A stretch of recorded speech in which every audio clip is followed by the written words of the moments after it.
Today we're talking all about marketing. First and foremost is understanding your avatar. Very, very important piece to start off with, okay? Who's your ideal client? Right, a lot of my content that you see online is targeting real estate agents. You know why I do this is because I'm constantly looking to build my team. That is my main priority. I want to build my team. I want to stack the team with killers, people just like you watching this. We're constantly looking to recruit great talent and help those people take their business to the next level, right? Help them scale their teams. That is what we're here for. You know why? Because I want to build the largest commercial real estate sales team in the country and eventually the globe, right? Like that is my mission. That is what one of my biggest goals is to do, right? That's why our content is driven towards supporting real estate agents, okay? That's why I do that. However, there's many of you watching this, you're like, hey, my target ideal client, because you want to make 2, 3, 4, 500 grand a year, $1 million a year, your ideal person that you should be targeting content-wise isn't real estate agents, right? I'm trying to make 100 to 200, 300 million a year net, right? Which means I'm probably going to do $1 billion gross in commissions one day. I have to attract a big team because I'm not going to do that on my own. It just doesn't make any sense. In order to do that, I need to target real estate agents. For you, if you're trying to make a couple $100,000 or $1 million or so, right? You need to target end users, right? You need to be targeting, investors. You need to be targeting owner occupants, right? Like you need to be targeting people who are going through divorce and need to sell. You're targeting people who have tax issues and need to sell. You're targeting people who are,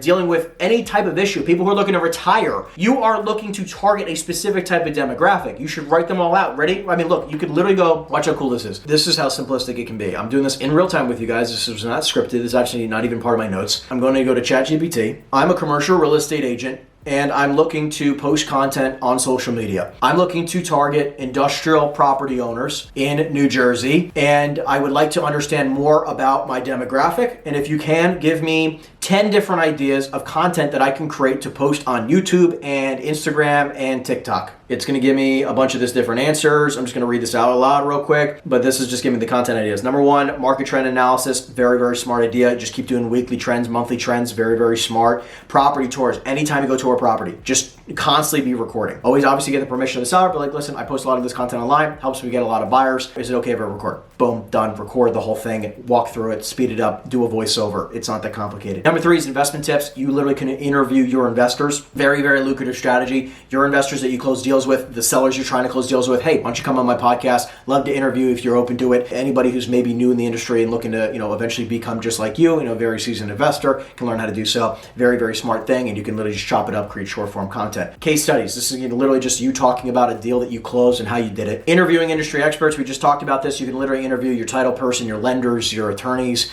contractors, you name it. You can, again, or even your clients. You can interview anybody in and around the industry. Very, very lucrative. Before and after, you can do transformational posts. A seller who just sold a property to an investor, that which can be one video. Then you have the video of the investor, the buyer who just bought it, renovating that property, and you do a whole transformation before and after video. Could be very good. Obviously, FAQs. You can be talking about whether that's local laws, environmental regulations. You can have environmental specialists on your show. You could be talking about all this kind of different stuff. Structural inspectors, all this different stuff. You can have township mayors and all this everything. Like, oh, you have a mayor who's very interested in in having their town be redeveloped. Guess what? That would be great freaking content to post about. Myth busting, debunking common myths. Great idea. Local economic impacts. So like, hey, if you have any areas in your state that really need more investment, you can do a tour and understand more about the townships. You can educate people who are maybe thinking about investing in that area. And obviously 10, you can do behind the scenes, day in the life videos, your kind of life, you recording your own negotiations. Can you give me more about the demographics of that type of clientele for me? I'm trying to understand better who that individual is so I can better target them online. Agent experience, age range, most industrial property owners tend to be in their 40s to, their late 40s to 60s. Experience, they've probably been 20 plus years in the industry. Education and background, many of these have background in business, engineering, logistics. Career background, they could have either started manufacturing, logistics, or related fields, gradually moving into the real estate investment world to build their portfolios. Occupation or industry, logistics, manufacturing, distribution, warehousing, supply chain management. Roles, these are people who are typically either the business owners, CEOs, CFOs, or high-level executives dealing with acquisitions, leasing, and management. Income and net worth, obviously these are well into multiple six figures or obviously seven-figure range, clearly. Maximizing, in regards to business goals, they have it on here. Geographic locations, you got my point, right? It can be everything. You can just ask ChatGPT, they'll give you a little bit of a breakdown for whatever you're looking to target in any different specific type of area. Again, I'll copy-paste my notes in there. Also, keep in mind that when you're doing social media, beyond the avatar, because like we just gave you a bunch of different ideas, it is understanding that it is a very, very, very long game. I've been doing social media for a very long time. And over the last few years, we've obviously upgraded our content substantially from where it once was. I didn't have the budget years ago. We spend tens of thousands of dollars on social media content? A month. Keep in mind, like, we pump a lot of money into keeping the content going, right? Very, very important. And, I value it obviously at a very high level, but I was pumping out content, spending a great amount of money on pumping out content, and I didn't see a return on investment. And it took a lot of time to see a return on investment. But keep in mind that it's also, the way you're going to see a return on investment is very different than you realize. Most of the time, it's not going to be from AdSense. Most of the time, it's not going to be from sponsorships. More likely than not, you will not see anything drastic from it. I mean, literally, our YouTube AdSense is a few $100s a month, and we have over 16,000 subscribers at the time of recording this. Keep in mind, that's not why we do it. I do it because I want to continually bring on another agent. Give you an example. I post YouTube content. An agent has reached out to us, said like, hey, I want to scale my business. They joined my team. We felt it would be a good fit. It was an agent in New Jersey, and they're going to close over $300,000 in commissions this year. That's why I do the content, right? Because, I mean, look, I've been doing content for a very long time, but like, hey, if I have over the course of the next 20 years and I bring on 20, let alone hundreds or thousands, which is the plan, again, if I brought on 20 guys who each do $300,000+ a year in GCI, and I make half of that, right? Like, keep in mind that, like, again, I make $150K times 20, which is $3 million a year. Very, very important, which is why I post content this way. I prospect, I already have, I have my partnerships. I'm not trying to target that type, a typical avatar, which I would highly recommend for you to do, right? It's just different depending on what your goals are. That all being said, right, it's all about longevity, because you're going to post content maybe for 12 months and you might not get a single deal. Would you still post more content? Because I would recommend you should, right? Because I would tell you, if you're not going to commit to doing this for at least 10 years, okay, 10 years, I would not recommend you get started today. And by the way, I want you to understand what the mindset of doing it for 10 years is. At the very beginning, just do what you can do regularly. Start. Don't spend a lot of money. I'm telling you right now, you don't need to. At the very beginning, I would just start posting content. Make it easy. There's plenty of apps that you can check out. Literally just go on ChatGPT and say like, hey, I'm looking for apps that make my life easier for content, and they will give you a bunch of different ideas, right? It'll give you editing softwares, whatever, right? Like, you can literally hire a VA editor as well for more affordable prices than in-house editors. There's a lot of different aspects of that as well. So keep in mind that, like, it's a long game. You might not get a lead for the next 12 months. You just might. And I want you to understand, you probably won't. You might not get anything for 12 to 24 months. You just might not. But you need to realize, like, hey, there's also the opportunity of you actually doing that, and realizing that it's also about a follow-up game, right? Like, which is why, we have a module all about conversion, because it's not just about posting content. You then have to, you're going to have people comment, and then you take a comment to getting someone to book a call, and then you have on the call, now you have to do sales again, right? Like, you have to sell somebody something. You might be booking a meeting, right? Like, they're going to comment, hey, love this type of content. Hey, Bob, thanks for commenting. I appreciate that. Do you happen to own any real estate? Yeah, I own 2 properties in XYZ town. Oh, that's amazing. How long have you been an investor? I've been an investor for 20 years. That's awesome. Are you looking to expand the portfolio, or are you happy with where you're at? No, I'm happy with where we're at. I mean, have you ever considered selling one of the properties? No, I mean, just curious. I'd love to learn more about what you're doing. Or love to learn more about your properties. Are they 100% occupied? You can book a call from the comments, right? Would you have, hey, I appreciate you following the content. Do you have a few minutes to connect? Boom. There, you schedule a call, go to the next thing, and then you're on the phone, and then you can go through a normal sales call. It's all about the momentum, right? Like, it's the next phase, right? Like, you're posting the content, so you can have comments and people who like and subscribe and follow your content, and then you can get them on the phone, right? Because you want to talk to these people so that you can work with them in some capacity. That's the whole purpose. Why we post a lot of this content. We want to work with you. I want to help you make a lot of money,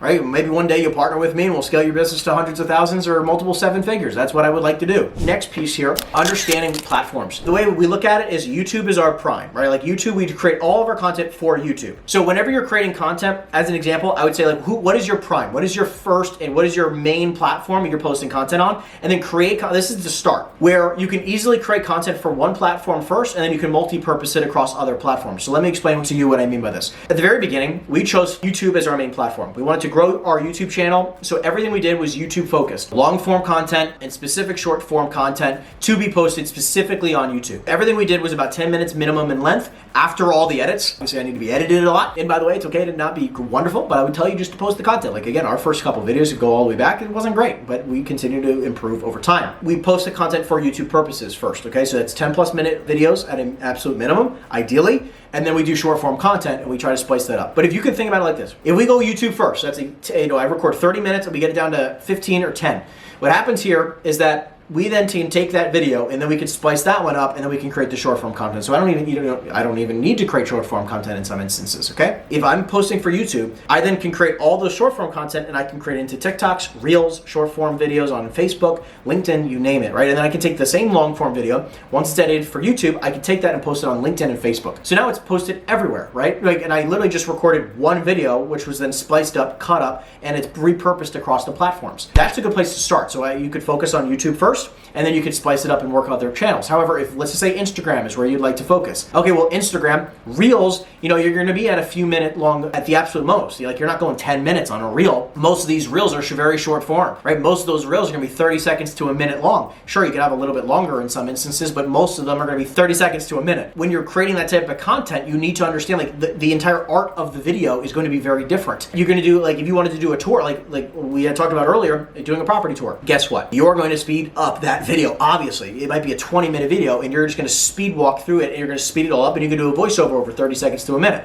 just talking about the tour. That's it. I mean, right? Same thing with, even getting content and interviewing people. Like literally you can record a 60-minute segment, but if you're going to hypothetically do short form content, you'll be like, listen, I'm going to ask you a question. So basically the way it'll work is like, this is going to be like rapid fire questions. Again, I'll give you, 60 seconds to respond. So I'm going to give you a question. Give me a quick 30-second to 60-second answer. I have 20 questions. Are you open to doing this? Yes. Great. Okay, cool. At least you get an understanding because you want to make sure you're creating it for content because some people ramble, right? There's a lot of people who just ramble in interviews, right? And they just have so much fluff in the middle of the podcast. Like, look, Joe Rogan can do that. I don't recommend you doing that. That's also why long-form content exists. The big things to understand also with multi-platform is understanding that whatever you can do to begin with is fine. So if you're just going to do Instagram, crush Instagram. And then eventually over, maybe 30, 60, 90 days of getting really, really good at Instagram and posting consistently on Instagram, then you can move over to now doing Instagram and YouTube Shorts. Or Instagram, TikTok, Instagram, LinkedIn. Choose 2 platforms. And then when you do that really, really good consistently for 60 or 90 days, great. Then guess what? Upgrade again and go now to 3 platforms and then to 4 platforms and do 1 post on each of them, right? Or if you can do Instagram first, I would even highly recommend you do Instagram 1 post a day and do that for 30 or 60 or 90 days, get really consistent at that. And then go to Instagram and try to do 2 posts a day. Every day. And you can get consistent at that. And then once you get to 2, then you try to get to 3 and then add another channel and try to do 1 post there. So 3 and then 1 and then 3 and then 2 and then 3 and then 3 and then add another one. Now it's 3, 3, 1. Now, and then it goes 3, 3, 2, then 3, 3, 3, and now you can add another one. Now all of a sudden it grows where like now today, I don't know, I think we post like 20 pieces of content a day across all the platforms. It just grows, right? We didn't do that to begin with, right? We needed to build out the team to support it. And I'm not telling you to go posting 20 pieces of content every single day across all these platforms. Probably can't do that right off the bat because you might not have enough content, right? You don't have enough support, and I would tell you to be on the phones, right? The reason why I create this marketing module is to support everything else you're doing, okay? But this is not the only thing I would tell you to focus on. I would tell you to spend maybe an hour a week on recording content, an hour posting it, and call it a freaking day. Okay, last but not least, thing that's very important when it comes to marketing is understanding your message. Marketing is a very nuanced system process, and what I mean by that is a lot of it has to do with the messaging. A lot of it has to do with the fact that you have a thumbnail, which also then you have a script, and then you have the content itself and the way it's edited, and all these different nuances are all very, very important. This is like marketing 202, which is how do you take your content to the next level? If you're already posting content and you've been doing it for a long time, how do you just increase it a little bit better? Well, thumbnails. How do you increase your thumbnails a little bit better? Look at your competition, look at their thumbnails, model it. Content ideas. Look at this is just how simplistic this can be, right? Look at all the other people who post commercial real estate content in your market or in nationally, right? Who are doing this very well. Copy what they have done. Like go to their most popular videos. Go like, most popular, look at their top 10 most popular videos, model those videos, do the same exact stuff, have the same titles, have the same tags, have the thumbnail be somewhat similar, and post it for yourself. You're going to see great results. I mean, it doesn't have to be complicated, right? Everything in life is modeling, right? A lot of what we do with our best content, we've just modeled what we've seen work really well for our competition, and we post it too. That's it. Don't make it hard. Same thing for your editing, right? You might start off with an AI app, and then eventually you might want to hire an editor. Over time, you're going to want to improve on these different pieces. And those small little nuances are also going to be, things like how the quality of the camera you buy. Buy a decent quality camera. Have a nice tripod. Have lots of lights. Have a green screen behind you so it allows you to upgrade. Have a good microphone because sound quality and video quality are very, very important. It's taken us a while to grow into that, and that's okay, right? But again, get started. Don't just ignore everything, right? It's okay to have a not so perfect camera. It's okay to record on your cell phone. It's okay to have not that perfect of an audio to start off with, but over time you want it to improve. All right, guys, I hope you guys enjoyed this module. Wanted to make it short, quick, straight to the point, just to make sure I can support you guys at the highest levels. If you guys have any questions, throw it in the community. Other than that, guys, I'll see you in the next module. Take care, everyone.